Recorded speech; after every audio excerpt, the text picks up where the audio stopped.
যেটা হলো যে এখানে তোমাদের যে বিষয়গুলো নিয়ে আলোচনা করবো আজকে সেটা হচ্ছে ধাতব বন্ধন, ধাতুর বিদ্যুৎ পরিবহন, ধাতুর তাপ পরিবহন, আকরিক এবং ধাতু নিষ্কাশন। এটা তোমাদের পুরাতন বইয়ে 160 থেকে 105 পৃষ্ঠায় আছে, সেটা 2022 সালের সিলেবাস।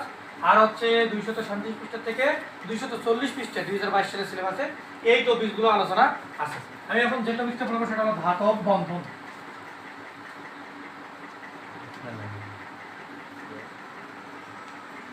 ধাতব বন্ধন।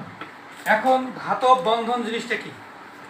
ধাতব বন্ধন অর্থাৎ এক খণ্ড ধাতুর মধ্যে কিভাবে এই ধাতুটা গঠিত আছে বা এই ধাতুটার কাঠামোটা কিভাবে আছে সেটা যদি আমরা বুঝি, একটা যদি এরকম করে plus plus plus plus plus plus plus